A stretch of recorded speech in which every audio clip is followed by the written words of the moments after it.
No way, no how. Ukraine President Volodymyr Zelenskyy says he will not meet with Vladimir Putin.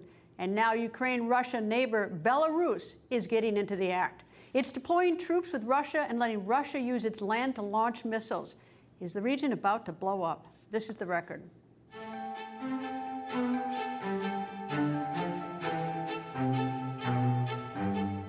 Today, Ukrainian President Volodymyr Zelenskyy meeting with G7 leaders, which includes the United States. Zelenskyy refused to specifically name Vladimir Putin, but he made plain that no peace negotiations could be held so long as Russia's current leadership, Putin, remains in place. Zelenskyy also called for more support from the West. He asked for air defense systems to defend against Russian missile attacks. During today's meeting, the G7 leaders denounced Russia's recent strikes. The G7 also condemned Belarus for allowing missile strikes to be launched at Ukraine from within its borders. And with this change in circumstances in the region, Poland is now calling for its citizens to leave Belarus immediately. And to give you even an idea of how nervous Poland is also now checking the condition of its bomb shelters in the event of a missile attack. Foreign correspondent Shelby Wilder is live in Lviv, Ukraine. Shelby?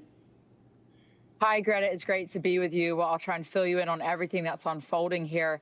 Today, Ukrainians faced another barrage of attacks by Russia. In Lviv, where I am at the moment, we were hit for the second day, as was Zaporizhia. While I mentioned the city of Zaporizhia in the country's southeast, I just want to say that in the span of the last 2 weeks, at least 73 civilians have been killed there as Russia continues to carry out attacks. But just going back to the series of attacks that happened here today, in Lviv, we saw that power infrastructure was hit, and in Zaporizhia, civilian infrastructure such as homes and apartments were hit. In Kyiv, in the nation's capital, residents were under constant air alarms, and they were told to go to shelters seeking safety until those lifted up. We know that today at least 28 missiles and numerous drones were launched by Russia on Ukraine. This is in comparison to 83 missiles and numerous drones that were used yesterday in the attacks across the country. And since we spoke last night, Greta, the death toll here has risen to 20 people and 105 are wounded. And again, large portions of Ukraine are currently disrupted with key services, including electricity and water. Now, as you mentioned, President Zelenskyy spoke to G7 leaders in an emergency meeting today. During this, he urged its members to supply Ukraine with additional air defense.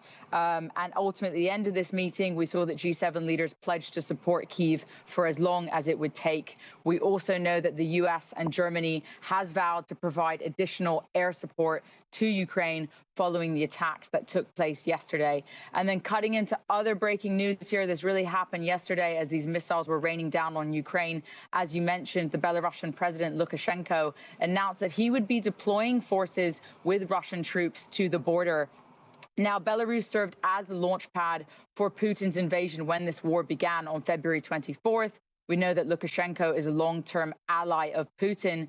But really the concern here is whether this grouping of troops on the border could pose a potential threat in regards to another attack on Kyiv. Now, that's a hypothetical, but we should remember that when this war began, Russia did try to seize Kyiv, and they ultimately failed.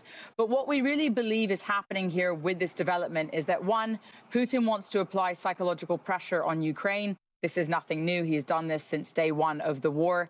He's also trying to alleviate some of the pressure on his own forces in regards to the military, which is why now joining with Lukashenko.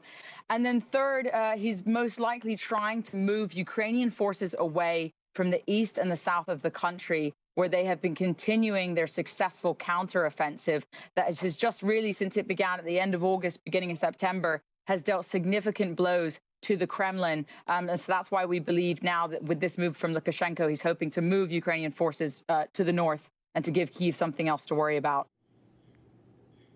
Shelby Wilder, thank you. Thank you. So people are worried, will he or won't he? Will Putin use a nuclear weapon in Ukraine? Now, the answer to that question depends on who you ask. White House officials say, perhaps in part to avoid hysteria, that they do not believe Russian President Putin will. White House National Security spokesperson Admiral John Kirby telling reporters, quote, We have seen no indication, nothing that tells us that Mr. Putin has made a decision to use nuclear weapons or weapons of mass destruction at all inside Ukraine. And we have seen no indication that the Russian apparatus is moving anything to prepare for that kind of a decision. Kirby went on to say that his assessment comes from U.S. intel and that the U.S. has been monitoring Putin's military capabilities since the war began. Former U.S. Ambassador to the United Nations and U.S. former National Security Advisor John Bolton joins me. Good evening, sir. And just taking off on what Admiral Kirby said at the White House, do you have that level of confidence he has access to intel? I realize that, but when you start escalating and having Russia, Belarus troops or joining up with Russian troops now, it does escalate things. Well, I don't think it really represents that much of a change from the beginning of the war back in February. I do not believe that we're close to a Russian use of nuclear weapons yet. I think that would have to come when Russian forces are in whole-scale retreat back toward the Russian border, or maybe even Ukrainian forces crossing the border. I must say, I strongly disagree with the administration explaining the intelligence basis, even in general terms, on which it's expressing its opinion. I think it's far better simply to say that's our view at the moment. What are they going to do if the intelligence changes? I just think this is a mistake the administration has made throughout. But let's remember what Putin's real objective here. It's not just to threaten Ukraine, it's to intimidate the Europeans and to intimidate the Biden administration. And he has been successful at that a number of times during this war. And I worry that with the president's comment about Armageddon the other day, that it's evidence that Putin is deterring the United States, intimidating the United States, rather than us deterring and intimidating him. All right, you say that you don't think it's much change. It's indeed true that Lukashenko, the president of Belarus, has met with President Putin right before the invasion, February 24th. So, and they're very close and have been close. And now I've got the troops working together. But whether it's an escalation or not, it appears that Poland thinks it is. If Poland is telling its citizens to get out of Belarus and they're checking their bomb shelters, if that's what Poland's doing, is that it seems a lot different looking at it through a TV screen. But over in the region, they seem to be taking it as more serious. Well, I think the Poles are exactly right to take precautions. They, after all, share an extensive border with Belarus and would be vulnerable, as they have felt throughout this war in Ukraine, that they might be next. So from their point of view, I think it's a responsible thing to do.